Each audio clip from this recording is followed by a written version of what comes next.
We're going to have, we're shuffling chairs a little bit here, folks, so be patient for just a second, but we're being joined now by Jeff Dowdy. He is a local prominent criminal defense attorney here in the Orlando area who has handled many high-profile cases. He's death penalty certified, and he's our expert on the George Zimmerman trial, which begins tomorrow. And with him tonight is, once again, George Zimmerman's older brother, Robert Zimmerman. Welcome back to the show, Robert. Thanks for having me again. It's great to see you again. You're looking well, and I know this is a very tense time for you tonight, and so I do especially want to thank you for being here on the eve of your brother's trial.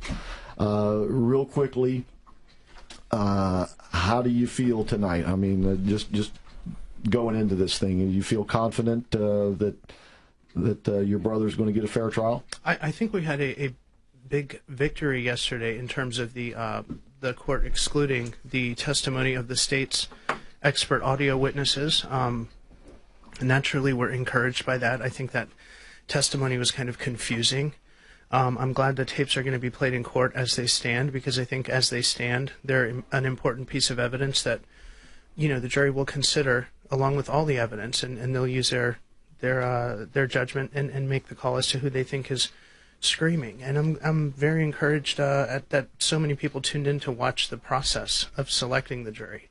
Yeah, and I think that having seen this past week, I have a little bit more confidence. By the way, folks, we are now back up on 660 WORL. If you've been listening on 1520 and would prefer to hear us on 660 WORL, go back down the dial right now. In the meantime, I want to thank you folks who have been listening to the Tampa Rays baseball game for listening on 660 WORL. I hope you'll stick around and listen to the American Adversaries if you've never heard our show before. We'll be live until 8 o'clock. And I want to welcome you to our show. You might want to mention our guests again. And that's right. I'm Christopher Hart, along with Lair Adams, Nostradamus, and Carl Jackson. We have in the studio live with us tonight Jeff Dowdy and Robert Zimmerman, the older brother of George Zimmerman, whose trial actually officially begins tomorrow. Just to talk about the fairness issue here, and I want to get to some legal issues with Jeff in a minute, but in Friday's June 14th, so this is a little over a week old now, newspaper, the Orlando Sentinel, they published the results of a question that they had asked, a poll question, if you will, that said, will George Zimmerman get a fair trial? Yes, 14% of the respondents said they thought he would get a fair trial. 86% thought that he would not get a fair trial.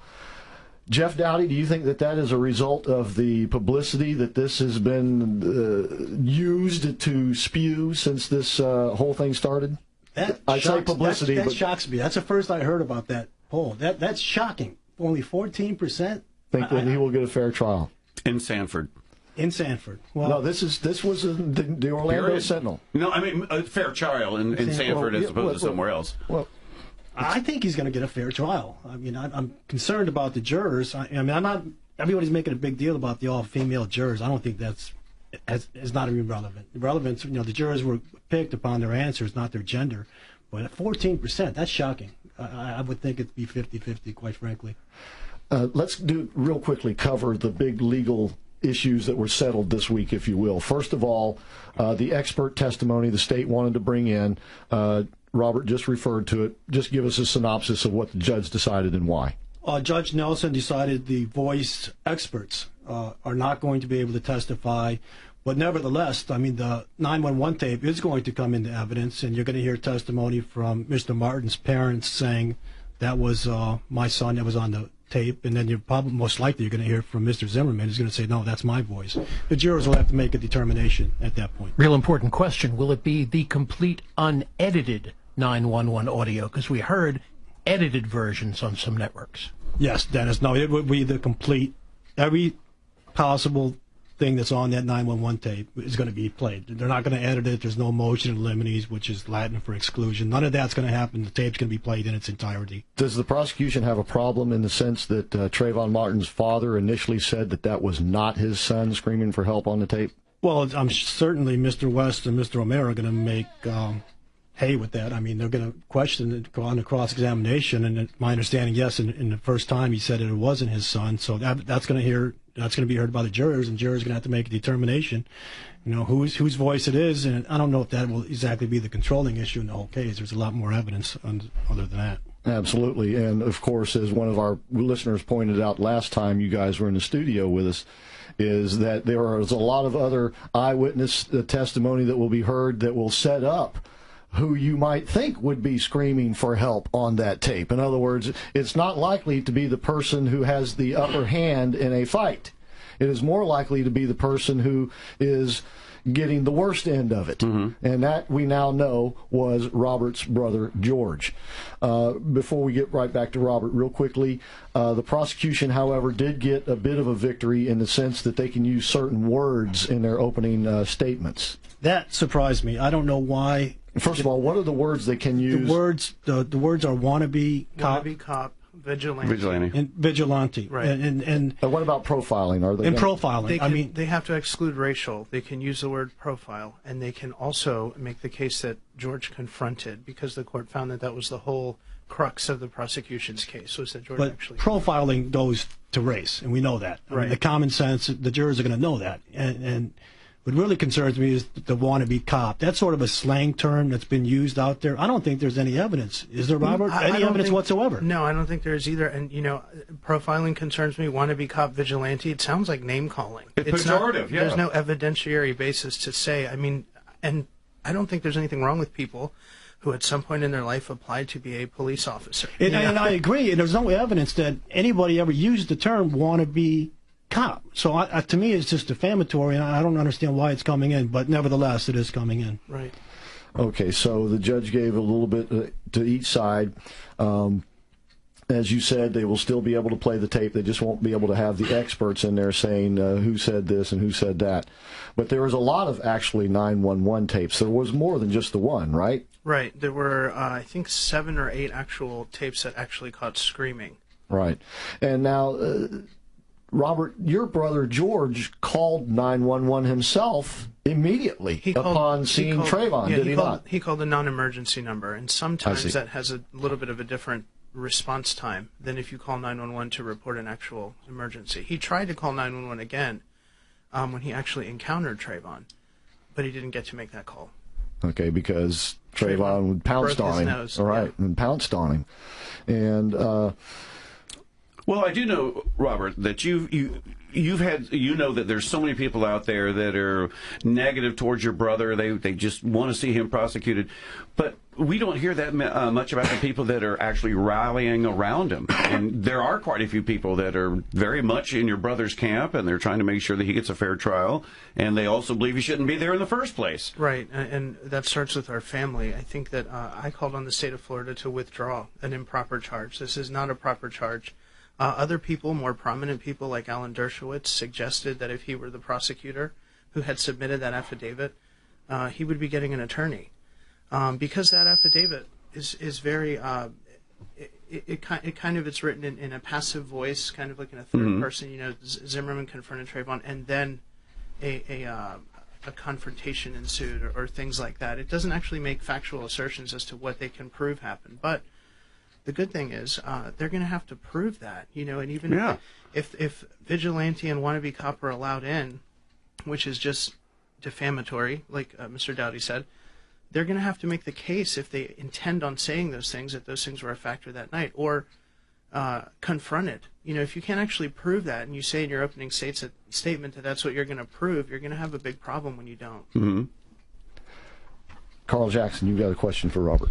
Yeah, I have a video. Well, I saw a video for the very first time after the last time you two visited, which was a video of your brother taking the police step by step through what happened the day before, with the bandages on the back of his head, his face. But the detail that your brother gave to the police, including something I had never heard before, where he said the police asked him initially to follow and see where Trayvon had gone, and then later asked him to back off. I'd never heard that before. Honestly, if you guys go back and look at that tape, that video that I saw, based on that tape, it was so detailed and so clear, I don't see how you could find him guilty. There's more than one instance. There's probably 2 that could arguably be prompting him, saying, which way is he running, or tell me if he does anything else now. In other words, the police were asking him for information that he would perhaps have to take a few steps to answer correctly. To reposition at least. Exactly. To keep eyes on someone, and that kind of thing to a layperson might suggest that they were doing the right thing. Now, when they told him, we don't need you to do that in terms of following, the following stopped. And there's almost 2 minutes of tape after that where he's just talking calmly, trying to get some kind of a address. And if you haven't seen the map, I encourage you to do that, because they were behind homes. That's why the whole thing happened to begin with, of where is he going. If you don't know an address, if you're behind a building, you have to get to where you can find an actual address to report it. To Mr. Dowdy, will that video be allowed? Is that something that can be allowed in the trial? Yes, yes, that most likely will be introduced in the trial. There's going to be a lot of evidence that they've really not made too much of so far that's going to be introduced in the evidence. That some of it you probably never heard of before, but the video will be introduced. It should be. I mean, I'm sure it will. Well, that's what's going to decide this case. Do you think that the opening statements will be complete in time tomorrow to actually begin calling witnesses tomorrow, or do you think these opening statements are going to be very long? Well, tomorrow the judge will start out with some preliminary instructions to the jury, right. Instruct the jury about how the trial is conducted, and the state will begin. Well, there'll be opening statements by the government, and then the defense can waive opening, but I doubt they will. I'm sure Mr. O'Mara will be delivering an opening statement, and that, I don't think it'll be too long. I think probably in the afternoon session at 1:30, you'll start hearing your first witnesses, and typically it's chronological. The prosecutor's going to tell the story, and I would think the 911 tape would probably be the first piece of evidence that would come out. I mean, that's where it all starts. Yeah, and to what Carl was talking about that, where Robert walked them through what happened, that's one reason why he wasn't charged to begin with. Right. Well, you have to find evidence that contradicts self-defense. And they couldn't. And they couldn't. They couldn't find any evidence to contradict what your brother told them on that day and the night before, which was the night of the incident itself. Now, they do have the tape. They do have the tape that says they told him, okay, to continue or to take a look or whatever. There's many tapes out there. Folks, we'll be right back with George Zimmerman and Jeff Dowdy. Folks, welcome back. That's right, you are listening to the American Adversaries, and let me just make a quick correction. We're with Robert Zimmerman tonight. George Zimmerman, of course, is where he is and getting prepared for the trial tomorrow, which begins in Sanford. We're being joined by Robert Zimmerman, Jeff Dowdy, and I'm Christopher Harton, along with Lair Adams, Nostradamus, and Carl Jackson. We're live. The phone number is 407-774-8255 if you would like to join the show and have questions for Robert and or Jeff. And we have Mike from Orlando on the line who does have questions for our guest tonight. So Mike, before we get back in our discussion, what would you like to ask our guest tonight? Thank you for calling. A couple of things. One, do you know if George or Trayvon's shirts were tested for any type of DNA? Yes, they were. Both people's clothing were tested extensively for DNA, among other things. Now, Ben Jealous of the NAACP and others went out saying that the Sanford police had done nothing to investigate, not even collecting the clothes of the killer. So, therein the so false he was totally incorrect. Totally incorrect, just a complete Right. fabrication, and said that nothing had been done, not even collecting the clothes to test for anything, not just DNA, but I think he said also for stippling or residue, things Gunshot residue. Gunshot residue Right. on the clothes. But that's, if a shooter is admitting to shoot someone, I think that's kind of a moot point, testing for gunshot residue. That's right. Mike? Also, a couple other things. Are they going to have a demonstration in there at all on what the effects of a head banging against concrete could do to someone? Good question. Is the defense prepared to do such as that, Jeff? Well, that is a good question, and that would be called demonstrative evidence. And sometimes what they would do is call the defendant out, and he would testify, and he would get into the courtroom and possibly lay down, and you might see somebody banging his head. I mean, it's demonstrative, and they could try to reenact it, but it's not going to be the same as what really happened. Oh, but a very dramatic statement. Oh, it's very dramatic. I mean, I've seen it done before. Yeah.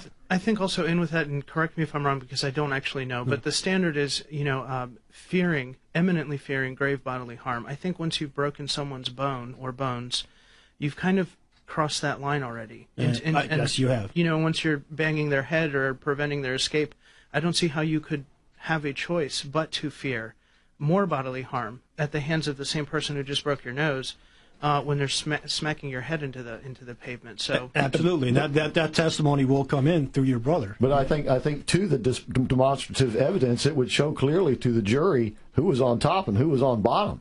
I mean, and that to me says a whole lot about answering the question in this case. Well, you know those pictures will be admitted. Yeah, okay. All right, Mike, final question? Well, the other thing is, it sounds like to me with the judge allowing wannabe cop and what was the other word? Vigilante. Vigilante. Isn't that kind of an assumption of guilt on her part by allowing them to use those words? Jeff? I don't know where it came from, because it's, to the best of my recollection, Robert, and correct me if I'm wrong, there's no evidence that your brother ever said those words, or nobody's ever attributed it to him. No, they're trying to plant the seed. Right, and those seeds were planted originally by the attorneys for the parents of Trayvon Martin. And the media watered them and made them grow into trees. Right, right. So it's hard for me sometimes as a non-lawyer to sit back and I wonder, you know, who is the surrogate for whom here? Who's really complicit with this kind of narrative where it should be the state that steps in and says, that's fine, that's your narrative, but this is what the evidence says. It seems like, even from that affidavit and from those two terms, they're just ripping one right out of the page of the Crump playbook. Right, and the other thing is, how are they going to use it in evidence? Is the prosecutor just going to say it in his opening statement? That's how he's going to describe your brother? I mean, there's no one's, to my knowledge, is going to get on the witness stand and say. And there's a risk in that if the prosecution does use such terms and can't prove them later on, that will weaken his case. Right. So there's a risk to what they're doing here. Hey, Mike, thanks for calling. We appreciate you. All right, thank you for being out there. Thank you for being out there. And don't forget to call back in our Who Said That contest if you know who said our quote. And our phone number is 407-774-8255. Folks, we are live with Robert Zimmerman, I got it right that time, and Jeff Dowdy. And you're welcome to call and ask questions as well. And we'll be continuing this conversation after this short break. Folks, welcome back. That's right. We are the American Adversaries right in the middle of our 3-hour tour here on Sunday night. And look who has shown up. It is Pasquale Barba. Hey, Pasquale, thanks for joining us tonight. Does that mean pizza's here? He might. He usually comes bearing gifts. Pizza, but no garlic. Oh, that's just... Go back and get some. No, but last time I was sitting there for 2 hours, I was passed out. How much garlic you guys eat? It's never enough. Folks, you can never have too much garlic. Pasquale Barba is co-owner, along with his brother Roberto, of Cafe Positano, where food is not a commodity, it is a passion. They have the finest Italian restaurant, the finest Italian food in all of Central Florida, all of Florida for that matter. And our show is co-sponsored by them. And by the way, 4th of July is coming up. It'll be a holiday. It'll be a holiday weekend. Be a great time to spend time at Cafe Positano. You can make reservations if you like, or you can just walk in. Casual dining. If you'd like to make reservations, the number is 407-774-8080. That's Cafe Positano, 4 miles west of I-4 on State Road 436, 407-774-8080. I look forward to the American Adversaries hosting the George Zimmerman acquittal party at Cafe Positano. We would love to take your brother there, and you too, Robert. Yeah, that would be great. And along those lines, Robert, I told Jeff before you got here, I've got an American Adversaries T-shirt here for your brother, and next time you guys come down, I'm going to have one for each of you as well. Thank you so much. Absolutely. And we've got some callers lining up who would like to talk to our guests, and I encourage you to call now, folks, if you'd like to do that. 407-774-8255 is the number. Let's go ahead and go to Sam, who's been holding. And Sam, you have some questions. Sam from Orlando, thank you for calling tonight. Yes, I have some observations. I mean, we're all familiar with the injuries that George Zimmerman had on his head and his broken nose. Now, if you look at Trayvon, other than the gunshot wounds, if he had no physical injury, then it's quite obvious who attacked who. You would think. And that is indeed the case, isn't it? It isn't, actually. He does have a physical injury. He has a laceration on his ring finger, which is presumably the finger he used to throw that nose-breaking punch. That's correct. So that would be consistent with George's testimony. The way I see it, yes. Okay, Sam. I have one more observation. Okay. Something that bothers me is because the way the case has been prejudiced. I mean, it's made to seem that your brother George killed the president's son. when he said, "If I had a son, this is what he would look like." We kind of laugh about that, but you're absolutely right. That was totally inappropriate for him to interject. That was foolish. But Jeff, is there some sort of legal precedent for the President of the United States interjecting his thoughts in such a case as this? Oh, well, that would be a case of first impression that I'm not going to comment on. Okay. All right. Carl Jackson. Can I comment on that? Because I commented on that idiotic statement when he first made it. And I said the president, if he had a son, will look like Blake Griffin, not Trayvon Martin. All right. Hey, Sam, Jeff, you were going to respond to Sam's first point. Well, I was going to say, you're going to hear the medical examiner will be testifying, and they will go through the injuries. And my understanding is, as Robert said, there is lacerations on his ring finger. Yes, and in the last motion for continuance, there is apparently an assistant medical examiner who they have not been able, the defense, to depose yet. I'm curious. I don't know why they want to depose that other medical examiner. I'm not sure if things were. It's quite possible somebody they were retained and they reviewed the medical examiner's findings, and then that would be to rebut anything that might come into evidence. Okay. Well, come on. Obviously, your brother was hitting Martin's ring with his face. Yeah, he was the aggressor there. That reminds me of a famous NASCAR race in the 70s where Carol Yarborough and Donnie Allison got into it, and Donnie said Cale was roughing up his knuckles with his nose. So, Sam, any other comments before we let you go? Oh, that's basically it. Okay. Thank you so very much for listening to our show. We appreciate that. Real quickly, before we get to the next phone caller, in today's Orlando Sentinel, they talk about, and we talked a little bit about the opening statements and some of the words that are now going to be allowed to be used by the prosecution should they choose to use it.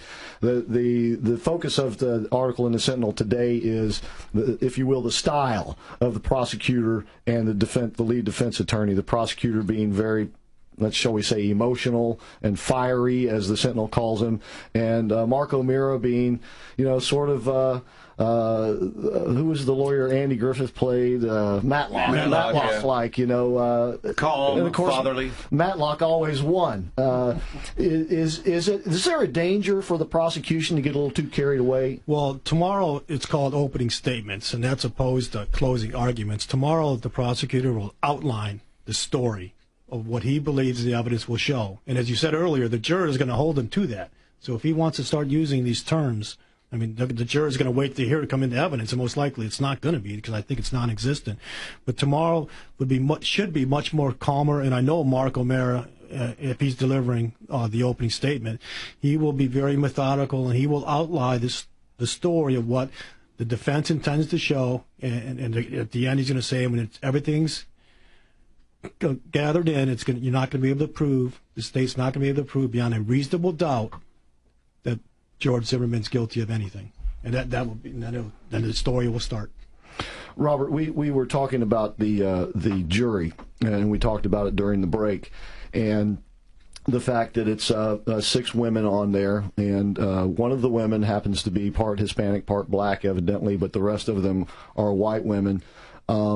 Do you think that there's any chance that these women will be intimidated? I mean, you've seen them in the courtroom, haven't you? Yeah, or do you think that these women will actually give your brother a fair trial? Well, I don't want to even, go that road? I don't want to go the road of part black, part Hispanic. There seems to be one who appears to be not Caucasian. I'm just using I'm just using the characterizations that Channel 13 and the Orlando Sentinel are using. Right, and other news outlets. Yeah, I think I'm more comfortable with that, saying at least she appears to be not Caucasian. I think, like Jeff said, gender is irrelevant and race should be irrelevant. What we think we have is a jury who has represented that they'll be able to make a decision based on the facts of the case. You feel pretty good about the jury?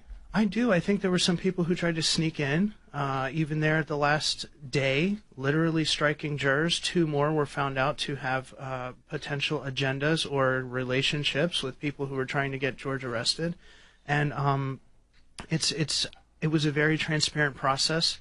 We heard a lot of good things about Mark O'Meara during that whole process. We heard more compliments from Mark those 2 days than we ever have. As a matter of fact, the Orlando Sentinel says today that one of the jurors actually even thanked him for educating the juror in a fashion that nobody had ever heard a juror thanking any lawyer, be it prosecution or defense. Has anybody ever thanked you on a jury, Jeff Dowdy, for educating them prior to a trial as to Sure. That has happened. Sure. Okay. It has. And I remember one particular trial. I was with a very seasoned prosecutor, and I had lost the trial. And at the end of the trial, the judge, it was from Seminole County, came up to me and the prosecutor and said, "I just want to let you know that two of the jurors said that you both were outstanding and professional, and she really enjoyed her service." And I think you're going to see that from Mark O'Meara, because he's a seasoned attorney, and he's very methodical, and he's going to do a great job. And, right. And that's a great credit. You know? Mark is very gifted at speaking to lawyers and judges, but I think his gift's really shown when he speaks to non-lawyers. Right. And he explains things to them. Great point. And in terms of the jury itself, should they come back with a total acquittal for your brother, and I hope and I think the evidence shows that they should. Yeah, we absolutely do. I think that they will be harder to attack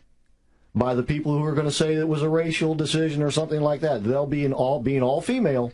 They'll be harder to attack than if there were a bunch of white men, if you will, on the jury. That's right. Speaking of non-lawyers, we have some non-lawyers calling on the phone right now. Well, we don't know that. We'll find out. I bet there are folks just like us. We have Dave calling from Apopka. Dave, thanks for holding, buddy. Thanks for calling. What's your question? I have a quick question for your guest. Since if the trial turns out the way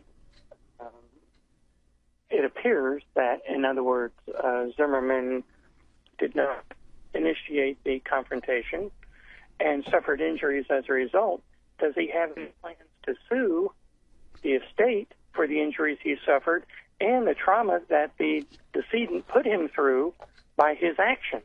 Interesting question, legal question there, Jeff Dowdy. Is there any civil case here where he would be acquitted? Because it's no different than if you're at a bar and you get mugged at the parking lot.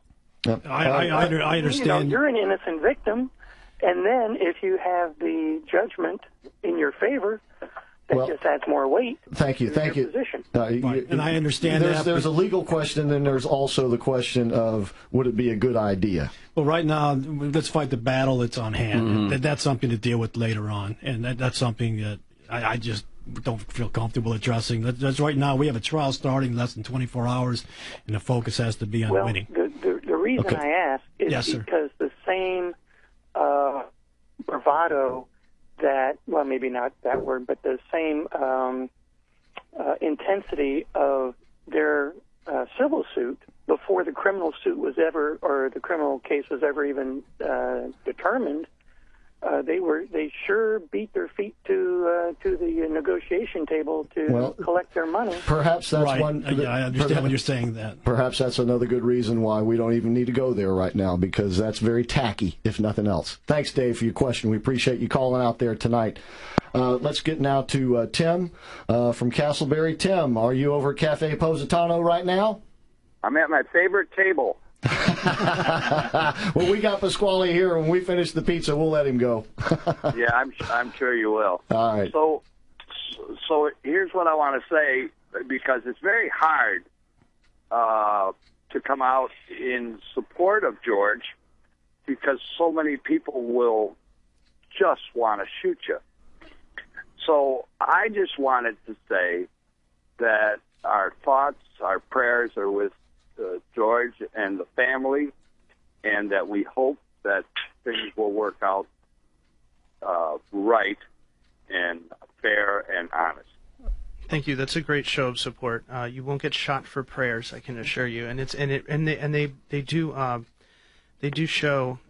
People have shown us, not just with prayers but with kindness, that we can't elaborate or get into until after the trial just how kind people are. So thanks for the prayers. How's your brother holding up? This is the curtain call, as it were. So he's going to finally get to clear his name. Obviously. I imagine he's kind of excited in anticipation to get this over with. Well, I think, But also the reservation and the fear comes in as well. Sure. And I would venture to say that after seeing that jury selection process, he's hearing probably similar things that our family's hearing, which is high praise for Mark. And I mentioned a poll that came out, and the results were released June 14th in the Orlando Sentinel. This was a Friday. You want a hard chair? A week ago. Thank you, Tim, for calling. We appreciate you. Thank you, Tim, for calling. We appreciate you so much for being out there. The poll results said, to the question, will George Zimmerman get a fair trial? Yes, 14%. No, 86%. I actually think that bodes well for your brother, because that just shows that the people aren't buying into what's been said about him. You would think that if they bought into it, that these results would be the reverse. Right, I can see that, and it saddens me because what that really means is they're not trusting the criminal justice system. Right. But your brother is the one who is being prosecuted by that criminal justice system. So in this case, I think it bodes well for him. And in the long run, I think it bodes well for the criminal justice system, because I think that the public realizes that a huge mistake is being perpetrated here. That's right. That's what I was going to say. Is to me that means that people think that this thing never should have gone to trial. Right. Hopefully. I mean, now people might be coming around to that position, and that's one thing that's great about the sunshine laws of discovery in this state is a lot of news will fuel emotion, but then when you actually start to see like the reenactment and other pieces of evidence, you can kind of decide for yourself ahead of time. And this is what keeps us going around here, folks, and that is that the truth does make a difference, right? When you get the truth out, whether it be about George Zimmerman and Trayvon Martin, or whether it be about President Obama and Vladimir Putin, when you get the truth out there, it makes a difference. Carl. Yeah, I want to say to Tim that called in earlier, too, don't be afraid to show support. People are going to shoot. I don't know. Just don't be afraid to show support. I believe the best way to support, if you will, our criminal justice system is to be fair, to do the right thing, to be righteous, to be able and willing to stand up in front of those people and just say, hey, listen, it's a sad event. It was a horrible tragedy. I'm sorry that Trayvon got shot, but if you look at the evidence, you have to come to the conclusion that it was self-defense. We have to start standing up, because honestly, if you don't, you do perpetuate situations like racism. You do perpetuate the riots, if you will. Stand up. It's okay to stand up for what's right. Okay, speaking of that sort of thing, let's go with our Who Said That contest, because I picked out a quote that I think might be appropriate for a lot of what's been in the news recently, whether it be the NSA, the IRS, or whether it be George Zimmerman and Trayvon Martin. So see if this Who Said That quote doesn't do it for you, folks. And once again, this portion of our show is being sponsored by Cafe Positano. One of the prizes for the winner of our Who Said That contest is a $20 gift certificate to Cafe Positano, thanks to Pasquale Barba. Who's sitting right here. Who is sitting right here, and an American Adversaries t-shirt, just like the one that we're sending to George Zimmerman. Folks, if you know who said this quote, all you have to do is call us up and tell us who the author is, and you win the prizes. 407-774-8255 is the number. Who said, "Government is not reason, it is not eloquent, it is force. Like fire, it is a dangerous servant and a fearful master." Who said that? I'll read it again. Government is not reason, it is not eloquent, it is force. Like fire, it is a dangerous servant and a fearful master. If you know who said that, 407-774-8255 is the number. We're coming up on a break. We've got another caller, Lon from Maitland. Lon, we'll get to you after the break, and we'll continue our conversation with Robert Zimmerman, Jeff Dowdy, and all us guys here in the studio, including Pasquale Barba, but we're getting ready to go chow down on some pizza. Folks, don't forget, we'll be right back, and we are live! Welcome back to the American Adversaries. We have two very special guests in the studio with us tonight. Jeff Dowdy, who's a prominent criminal defense attorney, and his client, Robert Zimmerman, brother of George Zimmerman, older brother of George Zimmerman. And Pasquale Barba, our co-sponsor, was making an excellent point during the break. You were saying that this is, in your mind, this is more than just about George Zimmerman. It's not about just him. It's about our right. And what he's talking about is our right to self-defense, our right to protect ourselves. If George were to lose this case, Jeff, does that bode not so well for the stand your ground law itself?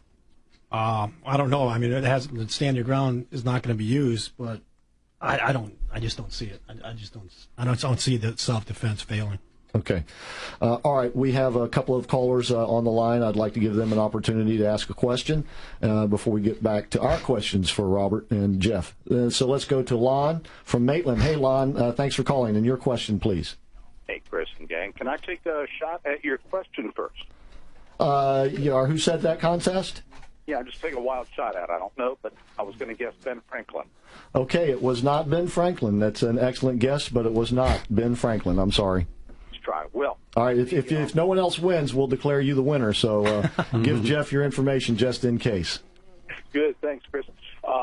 the point I want to address is this case is going to turn on the self-defense law. The media calls it the stand your ground law, but it's really the very old Florida self-defense law, the right to defend yourself if you're attacked with threat of great bodily harm or death. Correct. And all stand your ground did was that was a tweak they put on it, half dozen or so years ago, which took away your obligation to retreat. Now you can stand there and fight if you're attacked.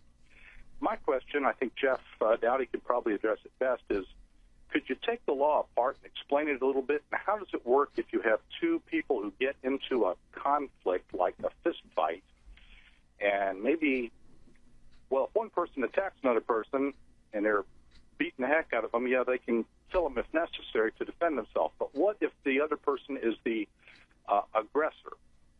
How does the law decide that? Obviously, you can't go out and pick on somebody and beat them up, and then... Are you asking if George was the aggressor? I'm saying that's what the prosecution is going to argue, probably. All right, let's just put it to you this way, Jeff. Is that going to be a problem? No, I mean, under the jury system is going to be the self-defense issue. So whether or not the standard's going to be is that it's an affirmative defense, so the Zimmerman defense group is going to have to show that George was in fear of great bodily harm. And right. That being said, he went through steps to defend himself. And if he does that, and it's proven that he did that, and then he's found not guilty. On the other hand, if he's the one they're saying, he's the one who was beating up on Trayvon Martin, and he was not in fear of his great bodily harm, and he was the aggressor, and he's the one who shot him deliberately without being in fear of his life or of great bodily harm, and then the other side would win. The issues that you're going to have, or the problems for the state's going to have, is that there's injuries that are consistent with Mr. Zimmerman's statement of what happened. Right. And those injuries are consistent, and so that's why the self-defense most likely is going to work. Thank you, Lon, for the call. We're going to have to move on, though, because we're running short on time. I appreciate his excellent question. We have a lot of callers, too. And we'll get to our Who Said That guesses after the break. So you folks who are on the line with a guess for our Who Said That contest, we'll get to that after the break. I want to ask some questions of Robert, first of all. Robert, you're George's older brother. How's it felt to, being an older brother, see your brother treated the way he's been treated by the media and people who don't know what they're talking about?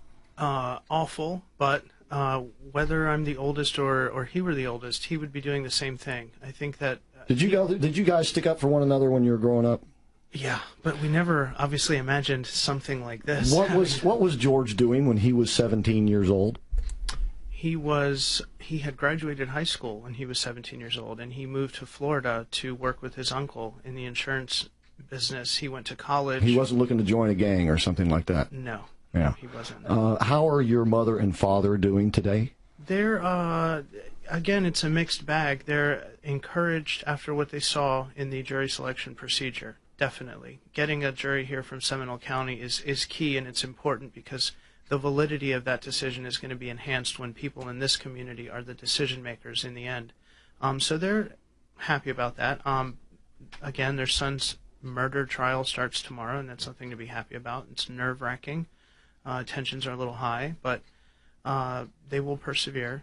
Do you have grandparents still alive, and how do they feel if they're still alive? I do. I actually take care of my grandmother. She's not aware of what's going on because she has Alzheimer's, and it's pretty advanced now. My mother went through that. An aunt. Well, then you would understand that, they don't necessarily know. If she asks for George, they say, oh, George is at school, George is at work, things like that. So sure. we don't bring that up to her. Sure. Absolutely. Let's see. Do we have Robert from Orlando? Does Robert want to talk about the trial? Yes. Okay, so let's go to Robert. Robert, we only have 58 seconds, so make your point, and we'll have the guys respond after the break. Thank you for calling. Chris, how you doing? Doing well. Thank you for calling. Listen, there's just one thing that I would like to say about the jury and the jury selection and everything. Did anybody bring up the fact that CBS doctored? Actually, it was NBC. But NBC, I'm sorry, but they doctored the 911 call and made that whole change. And didn't anyone, either prosecution or defense, bring that up and say, how could you possibly not have a tainted jury if any one of these people that are on the jury heard that? Was that part of the selection process? We'll have to deal with that after the break. It's a hard break. Excellent question, Robert. We'll deal with it as soon as the break is over. Ladies and gentlemen, you are listening to the American Adversaries. We are live tonight, and we'll be right back. And here we go again, folks. That's right. We are the American Adversaries. We are live. It is Sunday night, and we are in the two-thirds portion of our 3-hour tour is over. So we're starting in the final hour now. Once again, I want to thank you for being with us. I am Christopher Hart, along with Lair Adams, Nostradamus, Carl Jackson, Johnny Guns, and Jeff Sinis. We're in the studio live with two very special guests tonight. Actually, three very special guests tonight. We have Pasquale Barba, our co-sponsor here, along with Jeff Dowdy and Robert Zimmerman. And, of course, tomorrow is a big day. It starts the trial, finally. Hopefully, Robert, your brother George, will be able to be exonerated and, this thing finally be settled and he can go on with his life. Such that he will be able to do that. Prior to the break, we had a caller who asked a question regarding the NBC News doctoring the 9/11 tapes and trying to make George into something that he is not, trying to make him out to be a racist, which he is not. I would assume that was part of the jury selection process, asking questions having to do with the media coverage of this trial? Right, and that would be the questions that if the potential jurors were exposed to it. However, you won't hear any of that during the trial. Okay, all right, so that's the answer to that. Tomorrow the trial does begin, and Jeff Dowdy will be our expert. He'll be checking with us daily to give us updates on what happens inside the courtroom. And, of course, our best wishes are with your brother Robert and with you and your entire family. Thank you. Our best wishes are also with Trayvon Martin's family, because obviously it is very difficult for them as well. And I know your family has sympathy for their family. Right. And tell me if I'm wrong, but I'm pretty certain your family's been praying for their family. Oh, especially in the beginning. I mean, really, in the day that we all learned about this, the first people we prayed for was Trayvon and his family, right at the beginning. Right. Early and often. Okay. Well, that's something people don't think about. They really don't think about how your brother feels about what happened that night.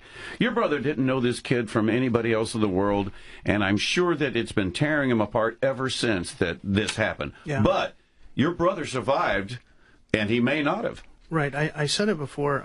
George changed. I don't really know how to say that any better than he just became a somber person who was not. I was with him not even a week before this, 4 days before this.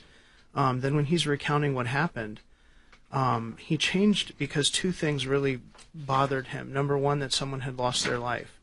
Number two, that he had screamed and screamed, and nobody in his own community was willing to help him.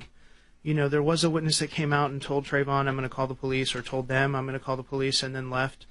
But he just wished, then that somebody would have come out with a flashlight, kind of pulled him off, said, said, hey, what the heck is going on here? Don't do this in my yard, or whatever. But well, you just said something which is obvious that we really haven't addressed here. And Carl, you want to say something, but I want to ask this of Jeff first. First of all, obviously, it wasn't Trayvon screaming for help on that 911 tape. It was your brother. It was George. And absolutely. Is there any chance, Jeff, that the defense might call, for instance, George and Robert's mother to say something to the effect of, that sounds like my son on that 911 tape? If they can testify that, yes, that is my son that I hear on the tape, yes, they will testify. And I assume, too, that's going to come from Mr. Martin, who first said it wasn't, but then he said he was. I expect him to be a witness, too. Right, and my dad did swear out an affidavit with Right. the prosecutors way in the beginning to say that was absolutely the voice of his son. Exactly. It was exactly. kind of, we thought that we would get some relief when they played these tapes. We didn't have an opinion either way about whether they should or shouldn't come out, except that when they were going to come out and it was imminent Right. that was going to happen, we thought finally everyone will hear George screaming, they'll understand he was being beaten, and they'll understand why he did what he had to do. Then again, Mr. Martin denied that was his son, and the attorneys got involved, kind of massaged the message, and the pitch the next day was, no, that was Trayvon, and we were back to square one. And to get back to the caller's point before the break, I think that's why NBC felt, or whoever the producer or whoever did it, felt obligated to doctor the tapes, because the tapes weren't showing what they wanted them to show. Right. And that ignited a firestorm. Absolutely, it did. Carl, you had something to say, then I want to go to these callers. Yeah, going back to, actually, 2 quick points. Going back to that video, which is, people Google this video. It's the video literally the day after the shooting, and George Zimmerman is just going through the details of the incident with the Seminole County Sheriff's Department, I believe. On location, in the community. On location, in the community, and he specifically said, to your point, he called out a couple times asking people for help. One gentleman came out to the door and said, I'm going to call 911, and he said, no, come help me. So right. I say that, and I say this, as a concealed weapons carrier, this goes to the point that if you're a concealed weapons carrier, in my opinion, by definition, you're not a vigilante. You went through the process of the law to get certified to carry a gun. It isn't your goal, it isn't your desire to kill people, but in the event that you have to defend yourself like your brother, you're capable of doing it. And if you go and you see this video and you listen to his testimony and you listen to him walking the sheriff through that, it appears to me that your brother almost did everything possible to avoid shooting. Is there a place, the official site that the defense has, or is there an official place that people can go to see these things for themselves, Jeff? GZLegalCase.com is the only official defense-endorsed site for any evidence. GZ, that's like in girl zebra. George Zimmerman. Yeah. That would work.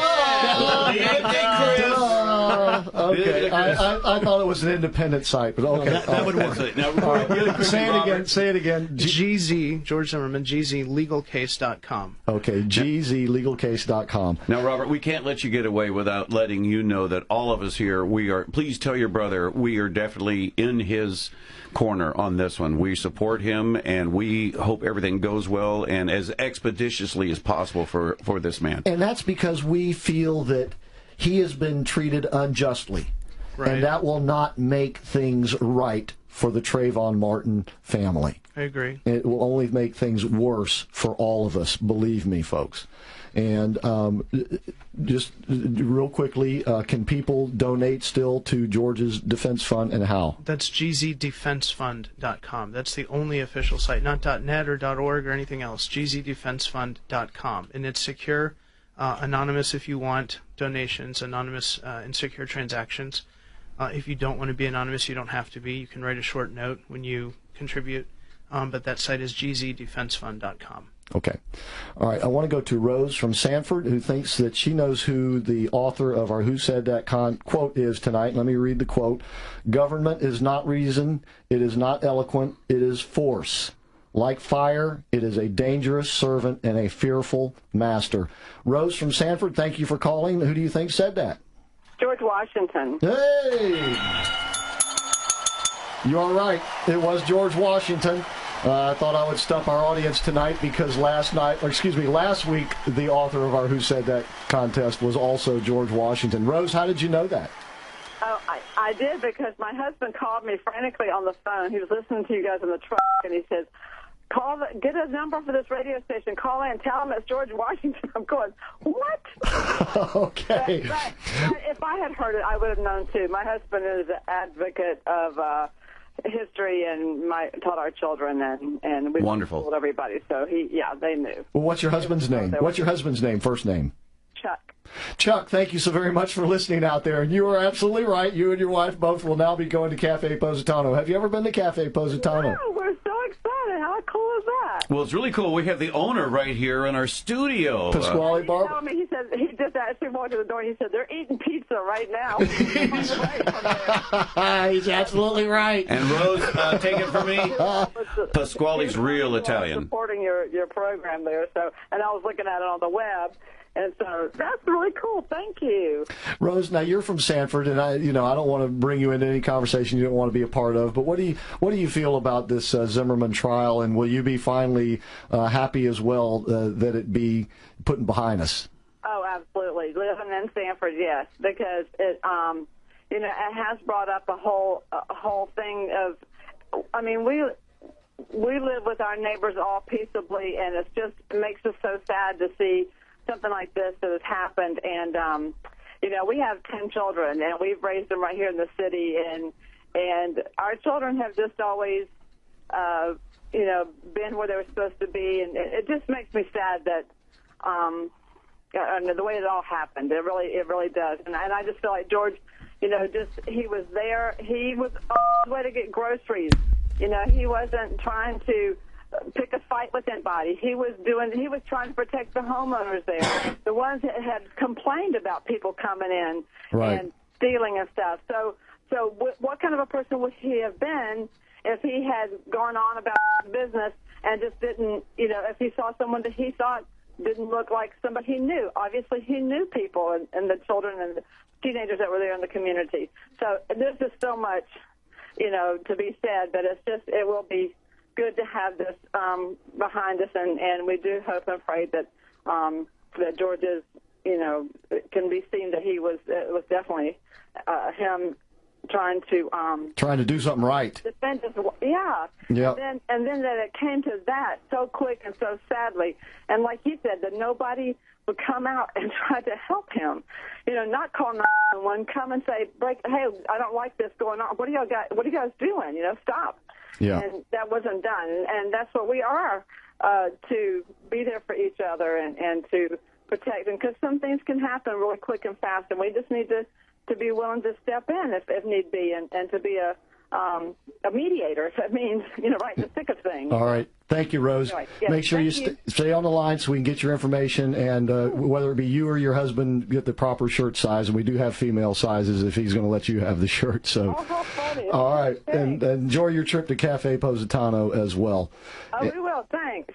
All right. Thank you, Rose. Robert, would you like to make any comments to her? Well, I just want to say thanks to Rose. I think that a lot of people have made much ado about should he have gotten out of the car, should he have not, should he have done this, should he have done that. I don't know the answers to all those questions. I wasn't there. I know that there's one legal question before us. Was this a person who, with a depraved mind, went and committed a murder? And the answer to that is absolutely no. And that's what the state has That's to one prove. of the elements of second-degree murder. A depraved mind. Exactly. Right. Not Depraved premeditated, mind. but wanting That's to the do difference between first and second degree. Right. A depraved mind. Yeah. No, I don't think when the and you can just listen to the tape yourself, of which way is he running, and then you hear the car door and you hear chime, chime, chime. That's when the door opens, and then this whole pursuit scenario 12 seconds later is over.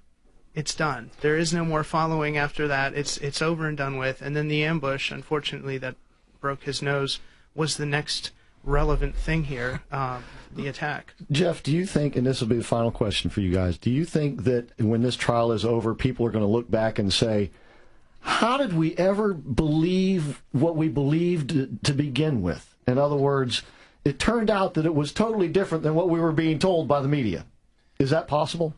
Oh, it's quite possible, and it's quite probable it's going to happen. Typically, you'll see that in a trial when the prosecution says what they're going to show. Then at the end, the jurors say, "We didn't show that." Yeah. And they find the person not guilty, and then they say, "How did this ever happen?" When you talk to them afterwards. So it's quite probable it's going to happen in this case, especially in this case. I mean, you've seen so much misinformation. That's the key. And that's the key, yeah, exactly. And you've seen so much misinformation. You're not going to see all that misinformation during the trial. You're going to see exactly what happened.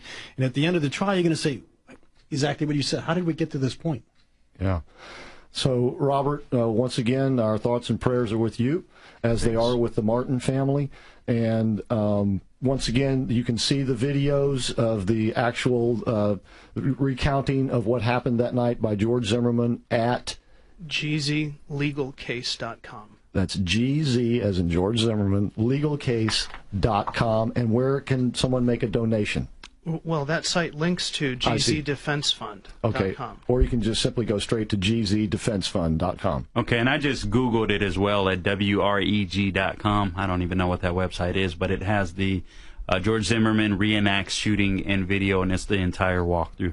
WREG.com. All right, once again, go straight to gzdefensefund.com to help out George Zimmerman. Thank you. All right, thank you, gentlemen, for being with us. Thank you. And Thanks, we look guys. forward to having you back. Stellar show, guys. As this progresses, we want you back in the studio. And there are lots of